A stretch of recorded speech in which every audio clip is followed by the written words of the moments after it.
الحمدللہ آج 12 جون 2022 کو سنڈے کے دن ہمارا یہ پبلک سیشن نمبر 47 منعقد ہونے جا رہا ہے۔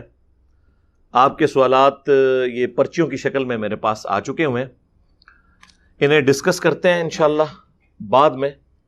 پہلے اس ویک میں ایک کرنٹ ایشو کے طور پر ایک ورلڈ لیول کے اوپر ایشو سامنے آیا ہے، اور ایشو تو تھوڑا سا پرانا تھا لیکن اب اسے ہوا ملی ہے۔ مئی کے آخری ہفتے میں ایک ٹی وی پروگرام میں لائیو شو کے اندر ہمارے جو پڑوسی ملک ہے انڈیا، اس میں جو حکمران جماعت ہے بی جے پی، ان کی ایک کوئی رکن ہے، انہوں نے لائیو ڈسکشن کے دوران کچھ توہین آمیز الفاظ جو ہیں وہ استعمال کیے اسلام کے حوالے سے اور پیغمبر اسلام کے حوالے سے صلی اللہ علیہ وآلہ وسلم۔ یہ واقعہ 26 مئی 2022 کو ہوا۔ کچھ لوکل لیول کے اوپر احتجاج ہوئے لیکن کوئی اس کو پذیرائی نہیں ملی۔ پھر اچانک سے جون کے دوسرے ہفتے میں دوبارہ سے ایک لہر اٹھی اور پوری دنیا کے اندر آپ کو پتہ ہے احتجاج ہوا۔ اور حیران کن بات ہے کہ عرب ممالک جو آج تک انڈیا کے سامنے جھکے ہوئے تھے اپنی تجارت کی وجہ سے، ظاہر ہے وہ سستی اجناس ان سے لیتے ہیں۔ مور دین $85 بلین کی ٹریڈ ہے انڈیا کی ان عرب ملکوں کے ساتھ، سعودی عرب ہو گیا، UAE اور باقی قطر وغیرہ، اور ظاہر ہے وہ سستی چیزیں انہیں مل جاتی ہیں۔ دنیا میں رہنے کے قابل جو جگہیں ہیں ان میں ٹاپ آف لسٹ ہمارا یہ سب کانٹیننٹ کا ایریا ہے۔ دنیا میں سب سے امیر علاقہ یہ ہوا کرتا تھا جب تک انگریز یہاں نہیں آئے تھے، اور اس کے بعد پھر آپ کو پتہ ہے ڈاؤن فال شروع ہو گیا چونکہ ٹیکنالوجی کی دنیا ہے۔ خیر، یہ جتنے عرب ممالک ہیں آپ نے دیکھا ہوگا پہلے جب کبھی بھی کوئی گستاخانہ ایشوز ہوتے ہیں فرانس کے حوالے سے، یورپ کے حوالے سے، ان کی ہمیشہ یا تو سٹیٹمنٹ آتی نہیں ہے یا ہلکی سی کو ڈھیلی سٹیٹمنٹ آتی ہے، بس اس سے زیادہ آگے یہ جاتے ہی نہیں ہیں۔ محاذ کھڑا نہیں کرتے، نہ ان ملکوں کو کوئی خطوط لکھتے ہیں، وہ نہ کہتے ہیں ہم آپ کی پروڈکٹس کا بائیکاٹ کر دیں گے۔ انڈیا نے ایسا آخر کون سا ظلم کر دیا تھا جو اس سے پہلے دوسرے ملکوں نے نہیں کیا ہوا تھا؟ تو یہ مسلمانوں کو سوچنا چاہیے نا کہ گل وچ کوئی اور ہے۔ ہاں جی، گل وچ کوئی اور یہ ہے، بیسیکلی یہ انٹرنیشنل پالیٹکس ہے، جس کی جلسوں میں عمران خان صاحب مثالیں دیا کرتے تھے نا کہ انڈیا کو دیکھو آزاد پالیسی ہے، وہ رشیا سے بھی لے رہا ہے، امریکہ سے بھی اس کے اچھے تعلقات ہیں۔ تو میرے خیال ہے اب انڈیا کو بھی پتہ چل گیا ہوگا اور عمران خان صاحب کو بھی پتہ چل گیا ہوگا کہ وہ جب چاہیں جس کی چاہیں گچی مروڑ دیتے ہیں، جو دنیا میں سپر پاور ہے اور ڈیزرو کرتے ہیں۔ ظاہر انہوں نے یہ منصب ارن کیا ہے، جب ارن کیا ہے تو ان کا آرڈر چلے گا، ورلڈ آرڈر ایک نیچرل چیز ہے۔ یہ یعنی کہ میں فخر سے نہیں کہہ رہا، یہ دکھ ہے لیکن یہ ریالٹی ہے، اسے ایکسیپٹ کرنا چاہیے۔ اور یہ وہ ریالٹی ہے جو جب ایک مذہبی جماعت کے دھرنے عمران خان صاحب کی حکومت میں جاری تھے تو اس وقت جو انہوں نے قوم سے آ کے خطاب کیا تھا کہ اگر ہم فرانس کے سفیر کو نکال دیں گے تو ہماری میجر تجارت تو یورپین یونین کے ساتھ ہے اور امریکہ کے ساتھ ہے، اور یہ سارے ایک دوسرے کے کہنے میں ہیں تو ہمارا نقصان ہو جائے گا، لہٰذا ہم یہ کام نہیں کر سکتے، ہمیں مجبور نہ کریں۔ لیکن یہی باتیں جب یہ رشیا کی طرف ہاتھ بڑھا رہے تھے تو انہیں پتہ تھی کہ یہ پریکٹیکلی یہ بھی پاسبل نہیں ہوگا۔ وہی ہوا ہے۔ عرب ملک جو ہیں وہ آپ کو پتہ ہے غلام ہیں، اوریجنل والے غلام ان کے، جن کی رشیا کے ساتھ نہیں بنتی۔ تو انہوں نے پھر ان کو ہلہ شہری دی کہ ہاں جی اب آیا ہے انڈیا قابو میں، تو آپ لوگ آفیشل سٹیٹمنٹس دیں۔ یہ جو میں آپ کو بتا رہا ہوں یہ ریئل ٹائم اوریجنل ڈیٹا ہے۔ ہم چونکہ صرف لوکل اپنی خبریں سن رہے ہوتے ہیں، ورلڈ پالیٹکس کیا ہو رہی ہے وہ آپ کو اندازہ نہیں ہوتا۔ خیر مجھے تو اس وقت ہی اندازہ ہو گیا تھا کہ یار یہ عربیوں میں کون سا ایمان جاگ اٹھا ہے، ہاں اس سے بڑے واقعات ہوئے ہیں۔ سب سے توانا آواز پوری دنیا میں دو مسلمانوں کی تھی، ایک عمران خان صاحب اور دوسرے طیب اردگان، اسلاموفوبیا کے خلاف، گستاخانہ کارٹونز کے خلاف. اس وقت یہ سارے عرب ملک سوئے پڑے ہوئے تھے. وہ جو کچھ ہو رہا تھا وہ اس سے بڑا تھا. یہ تو ایک سٹیٹمنٹ دی، اس کے بعد اس کے اوپر مقدمہ قائم ہوا، اس نے آفیشلی آ کے معافی بھی مانگ لی، وہ ہاتھ جوڑ جوڑ کے اپنی زندگی کی بھیک بھی مانگ رہی ہے. اور وہ جو سٹیٹمنٹ بھی دی اس نے وہ ریبٹل کے طور پر دی، جذبات میں آ کے. جب آپ کسی کے ریجن پر حملہ کریں گے اس کے جواب میں وہ آپ کے ریجن پہ حملہ کرے گا. کوئی آرگنائز طریقے سے یہ کام نہیں چلا تھا، ایک حادثاتی طور پہ ٹی وی ٹاک شو میں ہو گیا، اور اس کے اوپر ایکشن بھی لے لیا بی جے پی نے دباؤ میں آ کے. لیکن اس کے باوجود ابھی تک اس کو ٹھنڈا نہیں ہونے دے رہے. بیسیکلی وہ انڈیا کو اس کی اوقات میں رکھ رہے ہیں کہ تجھے بڑا شوق ہے نا رشیا کے ساتھ تجارت کرنے کا، تو تیرا شوق نکال دیتے ہیں. تجھے بڑا فخر ہے نا کہ میں نے سب کے ساتھ بنا کے رکھی ہوئی ہے، تو تجھے بتا دیتے ہیں کہ دنیا میں حکم کس کا چلتا ہے. یہ ہے پیچھے اس کے ریزن. باقی جو ریل ٹائم ادھر ہوا اس کو ذرا چنگاری ایک دکھانے کی ضرورت تھی، اور پوری دنیا میں انہوں نے یہ معاملات کھڑے کر دیے. وہ جو پروگرام کے اندر جو کچھ ہوا اور جو 3 اعتراضات اس نے اٹھائے، نمبر 1 اس نے کہا کہ جی اڑنے والے گھوڑے کا ذکر تمہاری کتابوں میں موجود ہے، یعنی نبی صلی اللہ علیہ وآلہ وسلم کا واقعہ معراج، اس کی طرف اس نے اسے ہٹ کیا اور اسے اس فزیکل ورلڈ سے جوڑتے ہوئے ایک سمجھ لیں ان سائنٹیفک فینومینا کے طور پر پیش کیا، یہ نان سائنٹیفک فینومینا کے طور پر. دوسرا اس نے نبی صلی اللہ علیہ وآلہ وسلم کی سیدہ عائشہ کے ساتھ کم عمر کی شادی کو ٹارگٹ کیا. یہ بیسیکلی زیادہ ہمارے لیے تکلیف دہ چیز تھی. دوسری چیزیں چلے ہو سکتا ہے کسی کو سمجھ نہیں آئی ہیں، کوئی زبردستی کی شادی نہیں ہوئی ہوئی، مرضی کی شادی ہوئی ہوئی ہے، عورت بالغہ ہو چکی ہوئی ہے، اس کے بعد رخصتی ہوئی ہے، اس کے اوپر اعتراض بنتا ہی نہیں ہے. ایج ڈفرنس، کوئی کہتا ہے جی وہ 19 سال تھی، کوئی کہتا ہے جی 9 سال تھی. میں کہتا ہوں اس سے کوئی فرق نہیں پڑتا، 9 سال ہو، 19 سال ہو، 29 سال ہو، 99 ایئرز ہو. جب 2 مرد و عورت آپس میں اتفاق کے ساتھ شادی کر لیں حق مہر کے عوض، ایج ڈفرنس جو بھی ہو، اس کے اوپر کوئی اعتراض تو بنتا ہی نہیں ہے. یہ کوئی زبردستی والا معاملہ ہی نہیں ہے. اس کو خیر میں بعد میں ایڈریس کرتا ہوں. اور تیسری چیز اس نے کہا کہ قرآن حکیم میں لکھا ہے کہ زمین فلیٹ ہے. ہاں ٹھیک ہے، یہ ہم بات کر سکتے ہیں کہ بھئی وہ جو فلیٹ کا معنی تم نے لیا ہے وہ وہی ہے جو علماء کرام سب کانٹیننٹ کے میرے کلپس آؤٹ آف کانٹیکسٹ کاٹ کے تو اپنا لقمہ ان کے منہ میں ڈالتے ہیں. تم نے قرآن سے جو سٹیٹمنٹ اٹھائی ہے، قرآن لٹریچر کی زبان میں بات کرتے گی ہے، وہ اس طرح کی بات ہے ہی نہیں تھی جو تم نے اس کو رنگ دیا ہے. یہ فزیکل ورڈ سے تعلق رکھتی ہے چیز، ٹھیک ہے ہم اس کا جواب دیں گے. اس کے علاوہ بھی آئے دن مسئلے اٹھاتے رہتے ہیں. کبھی سورہ توبہ کی آیات اٹھا لیتے ہیں کہ جی قرآن میں لکھا ہوا ہے کہ جی جہاں بھی کوئی کافر نظر آئے اسے قتل کر دو. اسی طریقے سے اسلام تلوار کے زور کے اوپر پھیلا ہے. اس قسم کے اعتراضات آپ سنتے رہتے ہیں. خیر اس کے اوپر گھنٹوں بولا جا سکتا ہے، لیکن فی الوقت میں اس کے اوپر آتا ہوں. پہلے تو آپ وہ سینیریو دیکھیں اس ٹی وی پروگرام کا. اس ٹی وی پروگرام کے اندر پہل جو ہے مسلمان کی جانب سے ہوئی ہے. اس کا آپ کو اندازہ ہوگا، ابھی تو ادھورے کلپ چل رہے ہیں، وہ بھی بڑی مشکل سے مجھے ایک کلپ ملا ہے، اور زیادہ تر تو انہوں نے غائب بھی کر دی ہیں سوشل میڈیا سے، خود بھی انہوں نے کٹنگ کر دی. کوئی ریئل ٹائم کسی نے ریکارڈ کر لیا تھا ٹی وی پروگرام سے تو وہ چل رہا ہے. تو اس عورت کے آپ کو جواب کے انداز سے پتہ چل جائے گا کہ وہ ریبٹل کر رہی ہے. کیونکہ جب وہ مسلمان نے وہ بات کی تو اس نے کہا کہ اچھا آپ اگر اس طرح کی باتیں کرو گے نا تو ہم بھی یہ کہیں گے. تو یہ پہلا مجرم تو وہ مسلمان ہے جو کسی کے ریلیجن کے بارے میں اس طریقے سے لائیو ٹی وی پروگرام کے اندر آ کے بات کر رہا ہے.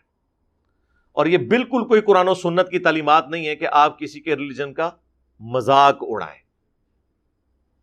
جبکہ وہ آپ کے مخالف کوئی ریلیجن ہے. ایک تو ہے کہ میں مسلمان ہوں، میرا سامنے مسلمان بیٹھا ہے، وہ کہتا ہے میں قرآن کو مانتا ہوں، میں کہتا ہوں میں قرآن کو مانتا ہوں، وہ کہتا ہے میں بخاری مسلم کو مانتا ہوں، میں کہتا ہوں میں بخاری مسلم کو مانتا ہوں. اب میں اسے قرآن سے پڑھ کے سنا رہا ہوں ایاک نعبد و ایاک نستعین، اور وہ آگے سے پڑھ کے سنا رہا ہے سن فریاد پیراں دیا پیرا میری فریاد تو سنی کان تھار کے ہو. اب جب میں اس کا مذاق اڑا رہا ہوں نا تو بیسیکلی ایک اپوزٹ ریلیجن نہیں ہے، اسے میں کہہ رہا ہوں کہ تو میرے ریلیجن کا نام لے کے میرے ریلیجن کی تعلیمات کو بگاڑ کے پیش کر رہا ہے، کسٹوڈین تو بنا ہوا ہے قرآن و سنت کا، تو یہ تو میں تجھے اجازت نہیں دوں گا کہ تو قرآن اور سنت کے مقابلے پہ بابوں کو پیش کرے. یہ مذاق اڑانا نہیں ہوگا. یہ ذرا میں آپ کو ڈفرنس بتا رہا ہوں. لیکن ونس جب اپوزٹ ریلیجن کے لوگ بیٹھے ہوتے ہیں نا، ان کے ساتھ پھر آپ نے ڈسکشن کرتے وقت ظاہر ہے کہ ان کے لیے تو نبی علیہ السلام اللہ کے پیغمبر نہیں ہے نا، اور ہمارے نزدیک ان کے ریلیجن میں خامیاں موجود ہیں، تو پھر ہمیں الفاظ کے چناؤ پر ذرا تفکر کرنا چاہیے.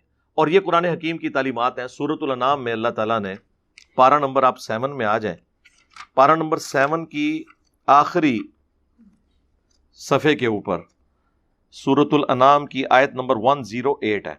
اعوذ باللہ من الشیطان الرجیم، بسم اللہ الرحمن الرحیم. وَلَا تَسُبُّوا الَّذِينَ يَدْعُونَ مِن دُونِ اللَّهِ، مت گالی دو، مت برا کہو ان ہستیوں کو جن کو یہ اللہ کے سوا پکارتے ہیں. یعنی اب یہ اسپیسیفکلی مشرکین عرب کے حوالے سے یہ بات ہو رہی ہے کہ یہ جن ہستیوں کو اللہ کے سوا اپنا معبود، مشکل کشا، حاجت روا مانے ہوئے ہیں، انہیں گالی مت دو. فَيَسُبُّ اللَّهَ عَدْوًا بِغَيْرِ عِلْمٍ، پس یہ لوگ پھر اللہ کو گالی دیں گے دشمنی میں آ کر، غصے میں آ کر، بغیر علم کے. كَذَلِكَ زَيَّنَّا لِكُلِّ أُمَّةٍ عَمَلَهُمْ، بالکل اس طریقے سے ہر امت کے لیے اس کے اعمال سنوار دیے گئے ہیں. ثُمَّ إِلَىٰ رَبِّهِمْ مَرْجِعُهُمْ، پھر تمہیں لوٹ کر جانا ہے ان سب کو ان کے رب کی طرف. فَيُنَبِّئُهُمْ بِمَا كَانُوا يَعْمَلُونَ، تو پھر اللہ تعالیٰ ان کو بتا دے گا جو کچھ وہ دنیا میں اعمال کیا کرتے تھے. یعنی آخرت میں فیصلہ ہو جائے گا. اس کا یہ مطلب نہیں کہ آپ نے دعوت نہیں دینی، اس کا یہ مطلب ہے کہ آپ نے گالی گلوچ کے اوپر نہیں اترنا ان ہستیوں کے بارے میں جن کے بارے میں ان کے اس طرح کے نظریات ہیں. تو یہ ہے وہ بنیادی آیت کہ جس کی بنیاد پر ہم یہ کلیم کرتے ہیں کہ اسلام کہتا ہے کہ آپ نے کسی کے ریلیجن کی جو مقدس ہستیاں ہیں ان کے بارے میں گالی گلوچ کا معاملہ، تحقیر والا معاملہ نہیں کرنا، ورنہ وہ پھر اللہ تعالیٰ کو گالیاں دیں گے نعوذ باللہ بغیر علم کے. اور اللہ نے دیکھے انہیں بینیفٹ دیا کہ وہ بغیر علم کے یہ کر رہے ہوں گے، کیونکہ انہیں تو اللہ کی شان کا نہیں اندازہ، تمہیں تو پتہ ہے نا. تو ایسی کوئی حرکت نہ کرو جس کی وجہ سے اسلام کی بدنامی ہو. اللہ کو گالی دیتا ہے، اللہ کو کوئی فرق نہیں پڑتا، لیکن مسئلہ ہے ریلیجن کا. ظاہر ہے جب ریلیجن بدنام ہوتا ہے تو پھر ریلیجن کو لوگ ایکسیپٹ نہیں کریں گے تو اپنی آخرت برباد کریں گے. تو اللہ تعالیٰ تو نہیں چاہتا کہ اس کے بندے جہنم میں جائیں. یہ بھی اللہ انسانیت پہ ہی رحم فرما رہا ہے یہ بات کر کے. تو ریبٹل کرتے ہوئے اس عورت نے یہ چند ایک جملے بولے، اور اس میں خیر اینکر نے بھی انٹروین کیا، اس میں خیر معاملہ وہ ٹھپ ہو گیا. پھر اس کے بعد کہیں وہ ویڈیو لیک ہوئی اور پھر مقدمہ ہوا، معاملات آلموسٹ سیٹل ہو گئے، وہ بھی بیک فوٹ پہ چلی گئی. پھر آپ کو پتا کہ ایک ورلڈ پالیٹکس تھی، وہ اٹھائی گئی بات. اب اس وقت پوری دنیا کے اندر وہ بات ہو رہی ہے.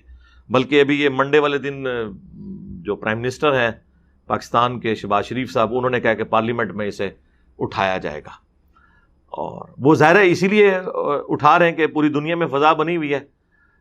جب عرب ملک جو ہیں وہ ایک چیز کو گود لے لیتے ہیں تو پھر پاکستان کے لیے تو ویسے ہی بڑا آسان ہو جاتا ہے اس معاملے کو آگے لے کے چلنا. تو بیسیکلی اس کے پیچھے ریزن یہ تھی. یہ میں آپ کو اس لیے بتا رہا ہوں کہ اس طرح کے واقعات کے اوپر اس وقت جو عرب ملکوں کے سفیر ہیں یا عرب ملکوں کے جو بڑے ہیں یا ہمارے ملک کے بڑے ہیں، وہ تو بیٹھے ہوئے ہیں ایئر کنڈیشن کمروں کے اندر. مر رہا کون ہے؟ عوام. آپ نے ذرا ویڈیوز دیکھی ہیں کس طرح پٹائی کر رہے ہیں وہاں پہ مسلمانوں کی. اور مسلمانوں کو بھی یہ سمجھ نہیں آتی ہے کہ وہ احتجاج کرتے ہوئے کس لیول تک انہوں نے جانا ہے، کس لیول تک نہیں جانا. جبکہ اتنی کھر دماغ قسم کی حکومت بیٹھی ہوئی ہو، ایک مینٹل قسم کا انسان مودی جو ایک کٹر قسم کا، آرتھوڈاکس قسم کا آپ کہہ لیں یا فنڈامنٹلسٹ قسم کا ہندو ہے، اس سے آپ ایکسپیکٹ کریں گے کہ وہ مسلمانوں کے ساتھ کوئی اچھا سلوک کرے گا، وہ تو پہلے ہی بہانے ڈھونڈ رہا ہے، اس کا تو پورا ٹریک ریکارڈ جو ہے وہ اینٹی مسلم ہے. اور آپ دیکھیں وہ کس طرح پولیس والے جو ہیں وہ پٹائی کر رہے ہیں لوگوں کی اور پکڑ پکڑ کے انہیں جیلوں میں ڈال رہے ہیں. اور ہمارے ملک میں بھی خیر اس دفعہ تو بڑے آرگنائز سے احتجاج ہوئے ہیں، شکر ہے کہ کوئی بینک نہیں لوٹا گیا، کسی کی گاڑی کا شیشہ نہیں ٹوٹا، ورنہ غلامی رسول میں موت بھی قبول ہے تیری، ہاں میری نہیں، تیری، اور اے مسلمان تیری املاک.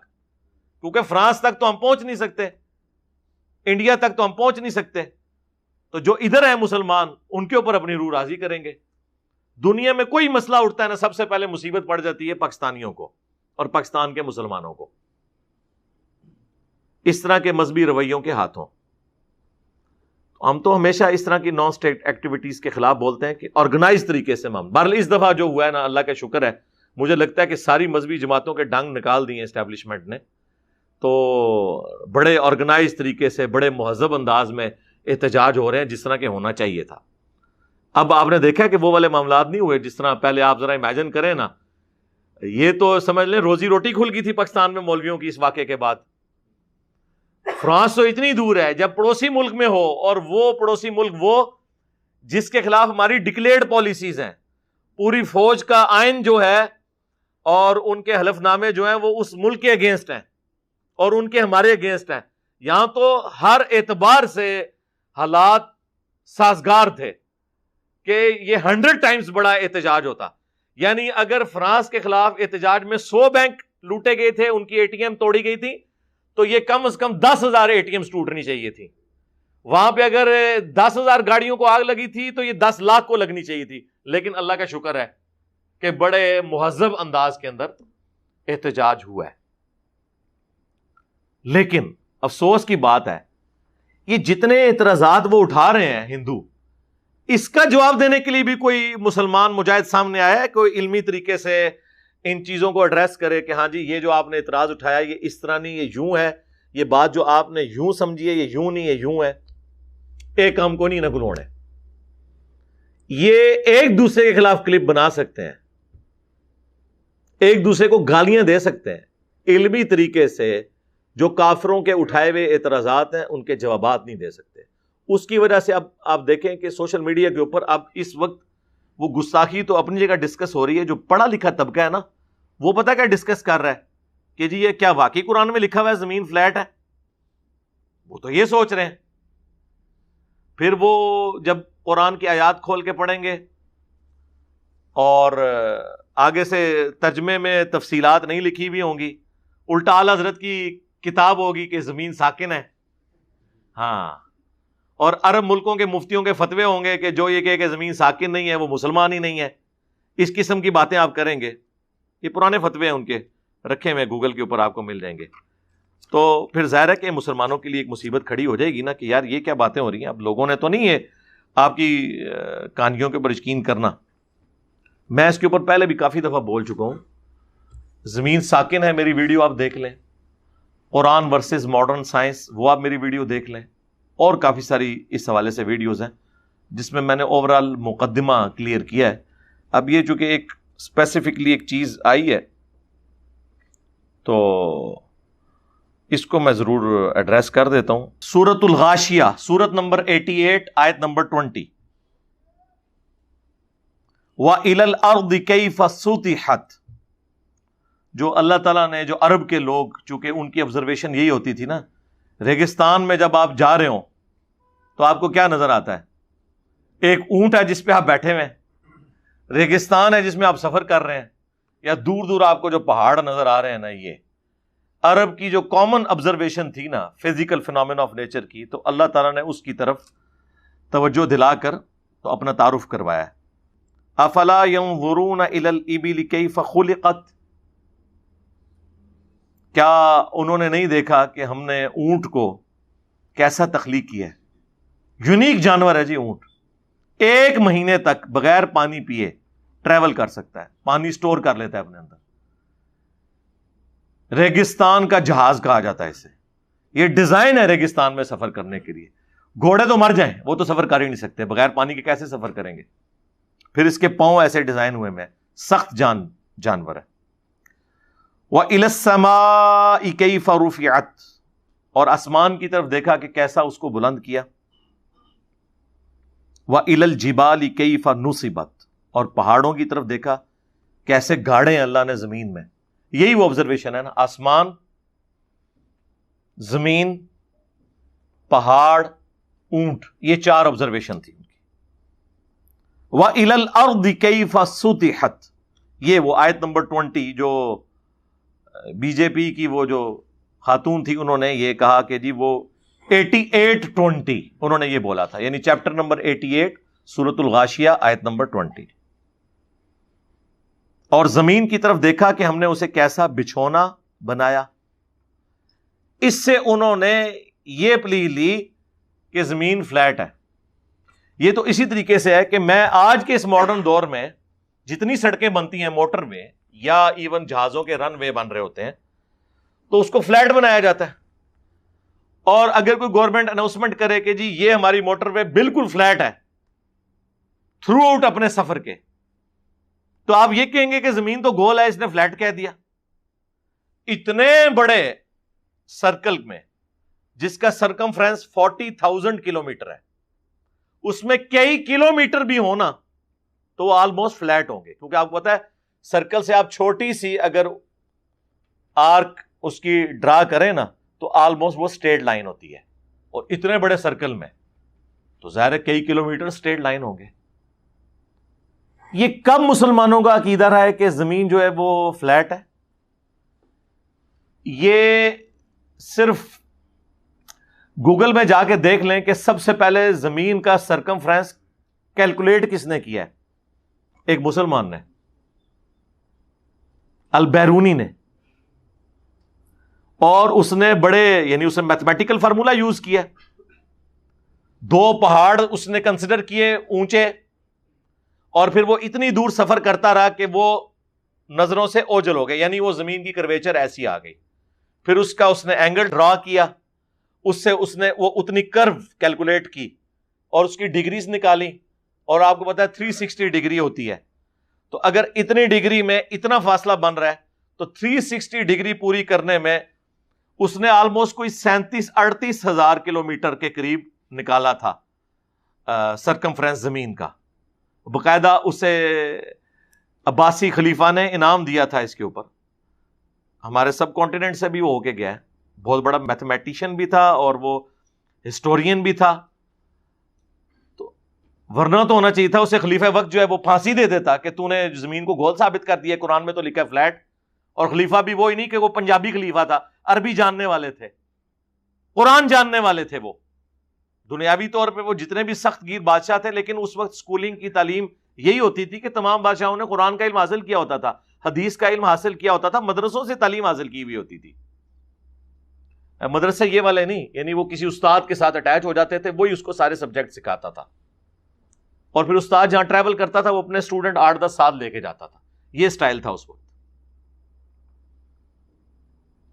تو یہ تو اندازہ لگا لیں ان لوگوں کا کہ اگر قرآن کی آیت کا یہی مطلب مسلمانوں نے لیا ہوتا تو جب مسلمان سپر پاور تھے تو زمین گول کہنے والوں کو قتل کر کے رکھ دیتے. ایسا ہے ہی نہیں ہے.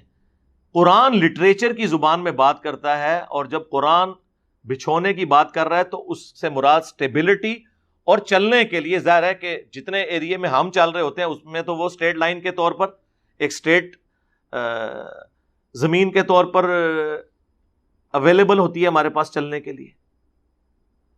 آج بھی امریکہ کے اخباروں میں یا ان کی خبروں میں سن رائز اور سن سیٹ آتا ہے. تو کیا ہم امریکہ کا مذاق اڑائیں گے کہ سورج تو غروب ہی نہیں ہوتا، تو یہ آپ نے کیوں لکھا ہے سن رائز اور سن سیٹ؟ تو وہ آپ کو سمجھائیں گے اور کہیں گے رکو ذرا، صبر کرو. ہم لٹریچر کی زبان میں اور کامن بندے کی آبزرویشن میں بات کر رہے ہیں کہ سورج نکلا اور سورج غروب ہوا. ویسے تو سورج نہ نکلتا ہے نہ غروب ہوتا ہے، وہ تو ود رسپیکٹ ٹو زمین ہے، اس کی جو موشن ہے، جو پورا سولر سسٹم ہے، جو اس ارتھ کی اپنی روٹیشن ہے اپنے ایکسس کے اباؤٹ ہر سیکنڈ کے اندر آدھا کلومیٹر. اور پھر جو سورج کے گرد رفتار ہے اور پھر پورے نظام شمسی کی جو رفتاریں ہیں وہ آپ میری ویڈیو دیکھ لیں فرام کریشن ٹو کریٹر، تو وہ ساری چیزیں انہوں نے اس میں کیلکولیشن جو میں نے بتائی ہیں وہ پوری انہوں نے ڈسپلے کر کے بتائی ہیں. تو لٹریچر کی زبان میں بات ہو رہی ہوتی ہے. قرآن سائنس کی کتاب نہیں ہے، یہ لٹریچر کی بک ہے. سائنٹیفک فیکٹس بیان ہوئے ہیں لیکن وہ سائنس کی زبان میں نہیں بیان ہوئے، وہ ایک کامن بندے کی آبزرویشن کے پوائنٹ آف ویو سے. وہ اکثر کہہ رہے ہوتے ہیں جی سورۃ الکہف میں لکھا ہے کہ وہ ذوالقرنین بادشاہ نے سورج کو ایک کیچڑ میں غروب ہوتے ہوئے پایا. یار وہ آپ سمندر کے کنارے جائیں تو آپ ایک کامن آبزرویشن تو یہی ہے نا کہ سمندر کے اندر وہ غروب ہوتے ہوئے پایا، ایگزیکٹلی ہو تو نہیں رہا ہوتا. تو یہ کامن آبزرویشن ہوتی ہے جس کا بیان ہو رہا ہوتا ہے. اس کے لیے قرآن ورسز ماڈرن سائنس میری ایک ویڈیو ہے. میں نے جب ایک ہندو بھائی نے مجھ سے سوال کیا تھا کہ قرآن میں آیا کہ کیا کافروں نے نہیں دیکھا سورہ الانبیاء کی آیت نمبر 30 کہ زمین و آسمان ملے ہوئے تھے، ہم نے انہیں پھاڑ کر جدا کیا اور ہر زندہ چیز کو پانی سے پیدا کیا. تو کہتے ہیں میں کافر ہوں، میں نے تو نہیں دیکھا، تو یہ اللہ کیوں کہہ رہا ہے؟ تو ہم نے بتایا تھا یہ لٹریچر کی زبان میں بات ہو رہی ہے، نہ کہ یہ ہے کہ فزیکلی تمہیں وہ منظر دکھایا گیا. وہ آپ تفصیلی ویڈیو میری دیکھ لیں. اور ماشاءاللہ وہ سیٹسفائی ہو گئے تھے بھائی، اس کے بعد انہوں نے ریبٹل نہیں کیا. تو اس طرح قرآن پاک میں جو اس طرح کی باتیں آتی، اس طرح انہوں نے ذکر کیا جی وہ اڑنے والے گھوڑے. بھائی نبی علیہ السلام نے یا قرآن میں تو خیر ذکر ہی نہیں ہے کسی گھوڑے کا اڑنے کے اعتبار سے. وہ احادیث کے اندر آیا ہے بخاری مسلم میں کہ براق پیش کی گئی، ایک گھوڑا تھا،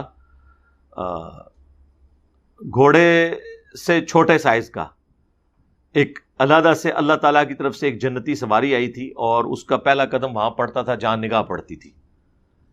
تو وہ اللہ تعالیٰ نے کوئی سواری نبی علیہ السلام کے لیے بھیجی، وہ اس فزیکل ورلڈ کی چیز ہی نہیں تھی.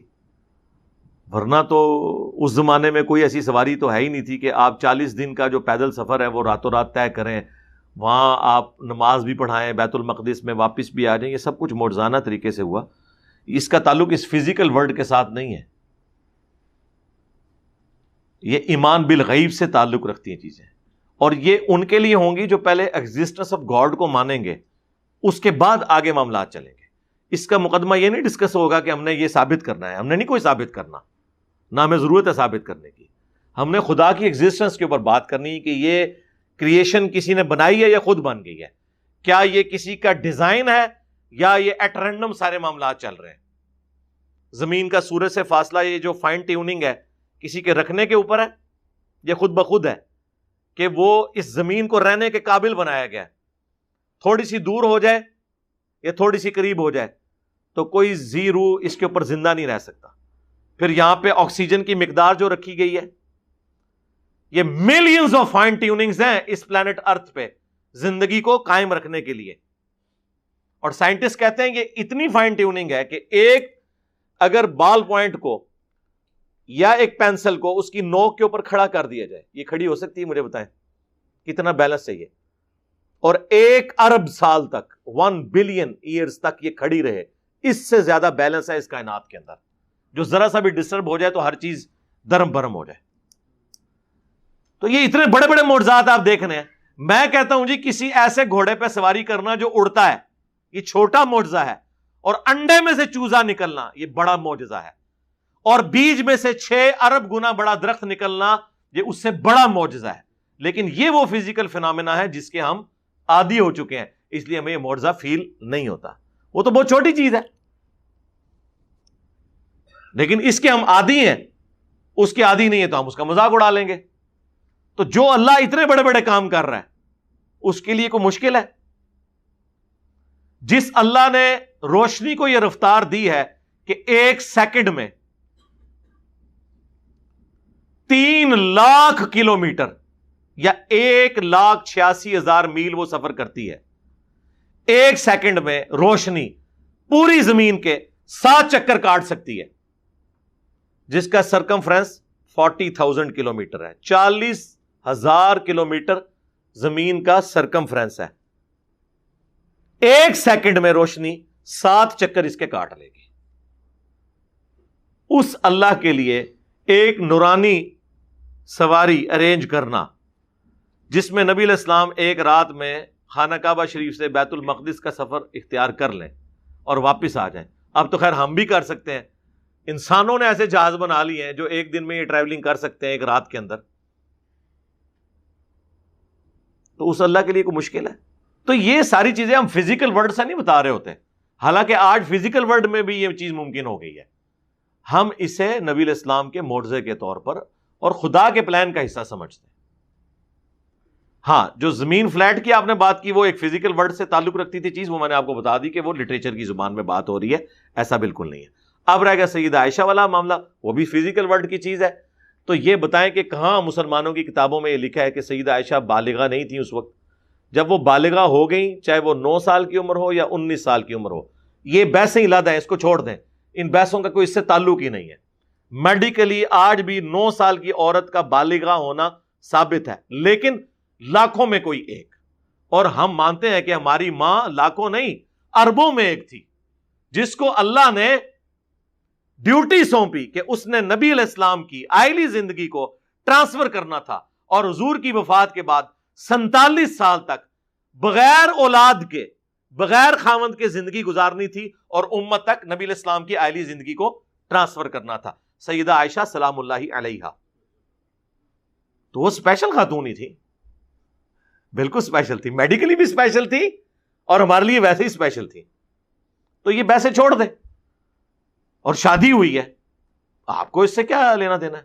پھر کہتے ہیں جی آپ اپنی بچی دیں گے، جی دنیا میں کون بدبخت ہوگا جسے یہ پتا ہو کہ یہ شخص اللہ کا نمائندہ ہے دنیا میں، اور وہ اپنی بیٹی اسے دینے کے لیے تیار نہ ہو جائے، اور اس بیٹی نے امت کی ماں بننا ہو اور جنت میں رسول اللہ کی بیوی بننا ہو۔ یار آپ لوگ تو پولیٹیکل خاندانوں کے ساتھ، دنیا میں جو طاقتور حلقے ہیں ان کے ساتھ رشتہ داریاں بنانے کا سوچتے ہیں، جو کائنات کے پلان کا مالک ہے، اس کی جو محبوب ہستی ہے، اس کے ساتھ رشتہ داری کا کوئی نہیں سوچے گا۔ سیدنا عمر نے ویسے ہی مولا علی سے ان کی بچی کا رشتہ مانگ لیا تھا، انہیں کیا جنت کی بشارت نہیں ملی ہوئی تھی؟ لیکن انہوں نے کہا کہ میری خواہش ہے کہ میری رسول اللہ کے خاندان کے ساتھ رشتہ داری ہو جائے،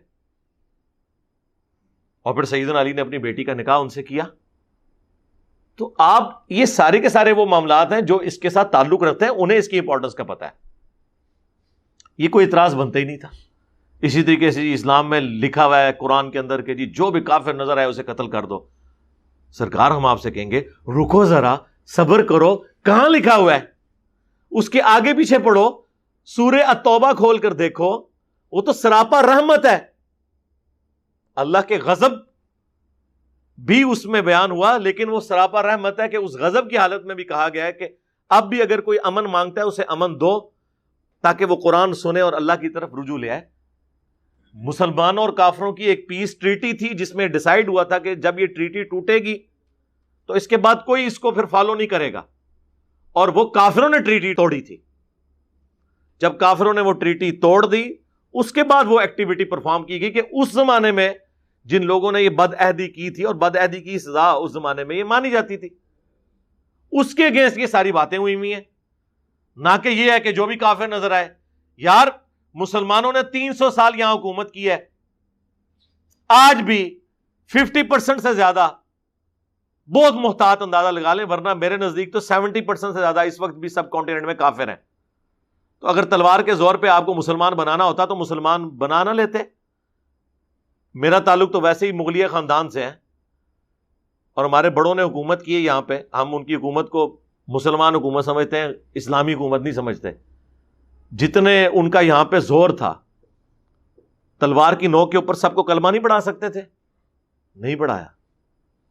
دوسری طرف ضرور غلو کر لیا جلال الدین اکبر نے کہ اس نے ہندو عورتوں سے بھی شادیاں کی ہوئی تھی۔ مسلمان ہمیشہ مائنورٹی میں رہے یہاں پہ، لیکن پھر بھی حکومت میں رہے، اس کے باوجود انہوں نے کبھی تلوار کے زور پہ لوگوں کو مسلمان نہیں کیا۔ لہٰذا یہ بالکل، البتہ جو شروع میں اسلام پھیلا رومنز اور پرشین کے خلاف، تو ظاہر ہے وہ بدماش حکومتیں تھیں، استحصال کرتی تھیں عوام الناس کا۔ وہ عوام الناس نے خود مسلمانوں کو ویلکم کیا جب ان کے ظالم حکمرانوں سے مسلمانوں نے نجات دلائی ان کو، اور وہ اللہ تعالیٰ کے پلان کا حصہ تھا کہ دنیا کو فریڈم آف ایکسپریشن دینا ہے۔ اسلام دور جدید کا خالق ہے۔ آپ کے انڈیا ہی کے تو اسکالر ہیں وحید الدین خان صاحب، جن کو سب سے بڑے ایوارڈ انڈین گورنمنٹ نے دیے ہوئے ہیں.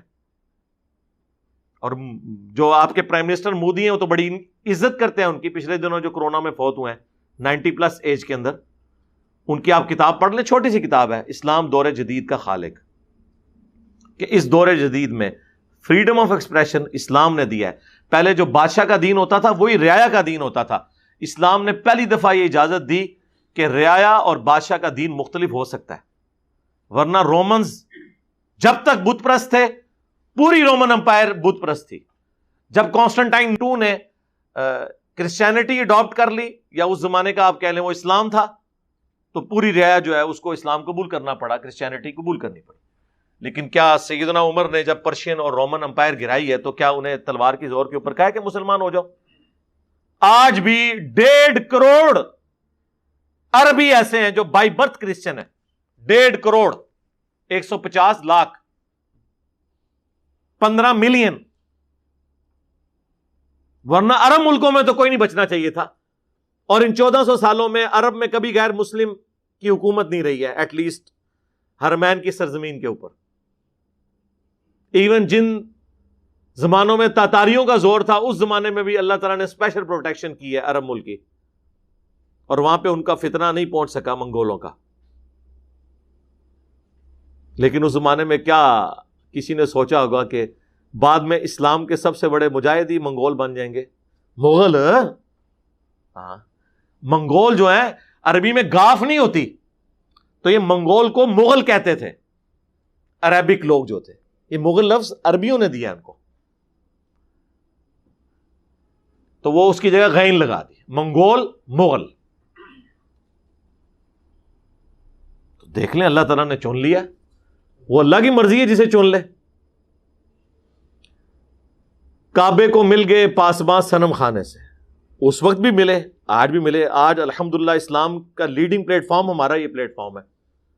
وہ تو اللہ کی مرضی ہے کہ کسی کو کہاں سے اٹھا کے اور کہاں پہ بٹھا دے, یہ اس کی مرضی ہے. تو خدا کے لیے اس چیز کو سمجھیں, اسلام تلوار کے زور پہ نہیں. انیشلی بدماشوں کو اکھاڑنے کے لیے تلوار کی ضرورت پڑی, لیکن وہ اخلاق سے ہی پھر پھیلا. یہاں تک کہ یہ ہماری کتاب میں لکھا ہے, لا اکراہ فی الدین قد تبین الرشد من الغی. دین قبول کرنے کے حوالے سے کوئی جبر نہیں ہے. اللہ تعالیٰ نے ہدایت کو گمراہی سے الگ کر کے واضح کر دیا. اب جس کی مرضی ہے قبول کر لے, جس کی مرضی قبول نہ کرے. لیکن ونس جب قبول کرے گا پھر اللہ تعالیٰ کی طرف سے اس کے اوپر اوبلیگیشنز ہیں کہ اس نے 5 وقت نماز پڑھنی ہے, زکوٰۃ دینی ہے, استطاعت ہو تو اللہ کی راہ میں حج کرنا ہے, اور سال میں 1 دفعہ رمضان کے مہینے کے روزے رکھنے ہیں. یہ وہ 5 چیزیں جو بخاری مسلم میں ہے کہ اسلام کی بنیاد ہے. کلمہ اور اس کے بعد یہ 4 اعمال, نماز, زکوٰۃ, حج اور رمضان کے روزے. لیکن یہ اس کے لیے ہے جو مسلمان ہو جائے. جو مسلمان نہیں ہوا, کافر مرنا چاہتا ہے, اس کی مرضی ہے, مر جائے. آخرت میں پھر اللہ تعالیٰ کا ڈیوائن جو قانون ہے وہ اس کے اوپر لگے گا. دنیا میں چرچ بنانے کی اجازت بھی ہے, مندر بنانے کی اجازت بھی ہے, گردوارے بنانے کی اجازت بھی ہے, اور مساجد بھی بنے. آپ کو مذہبی آزادی ہے. الٹا مسلمانوں کو یہ حکم دیا گیا کہ آپ نے جو ٹیکس لیتے ہیں کافروں سے, وہ خیر مسلمان بھی دے رہے ہوتے ہیں زکوٰۃ کی شکل میں, اب تو خیر زکوٰۃ سے بڑھ کے دے رہے ہیں. اس کے اگینسٹ جزیہ کافروں سے لیا جاتا تھا, لیکن اس کے اگینسٹ ان کی حفاظت کی جاتی تھی. حتیٰ کہ صحیح بخاری میں حدیث ہے, جس نے کسی ذمی کافر کو قتل کیا وہ جنت کی خوشبو بھی نہیں پائے گا, حالانکہ جنت کی خوشبو 40 سال کی مسافت سے آ رہی ہوگی. یعنی قیامت کا دن جو قرآن میں ہے 50,000 سال کا دن ہے, اس میں آخری 40 سال جب رہ جائیں گے تو جنت کی خوشبو آنا شروع ہو جائے گی. لیکن اس مسلمان کو جنت کی خوشبو بھی نہیں آئے گی جس نے کسی کافر کو ناحق قتل کیا, جو مسلمان ریاست کے اندر ٹیکس دے کر رہ رہا تھا. اسلام تو انسانیت کی اتنی قدر کرتا ہے. یہ تو قرآن میں آیت ہے نا, آیت نمبر 32 سورۃ المائدہ کی, کہ جس نے ایک جان کو بچایا اس نے پوری انسانیت کو بچا لیا, اور جس نے ایک جان کو ناحق قتل کیا گویا اس نے پوری انسانیت کو قتل کیا. تو اسلام کی تعلیمات ہے. تو اس قسم کی جو چیزیں وہ مشہور کر دیتے ہیں اور خام خواہ بدنام کرنے کی کوشش کرتے ہیں. تو مسلمانوں کا ایٹیچیوڈ یہ ہونا چاہیے کہ بجائے گالی گلوچ کرنے کے اور ان کے جھوٹے خداؤں کو گالیاں دینے کے علمی طریقے سے اپنا مقدمہ ان کے سامنے رکھیں. اس پہ خیر گھنٹوں بولا جا سکتا ہے، لیکن میں بس چونکہ ایک کرنٹ افیئر کے طور پہ ایک چیز چل رہی تھی، اور جو چیز ایک کرنٹ افیئر کے طور پہ ہوتی ہے میں اسے ضرور اپنے جو ویکلی پبلک سیشن ہے اس میں ٹیک اپ کرتا ہوں. صلو علی محمد و آل محمد، اللہم صلی علی محمد وعلی آل محمد و اصحاب محمد اجمعین الی یوم الدین، آمین.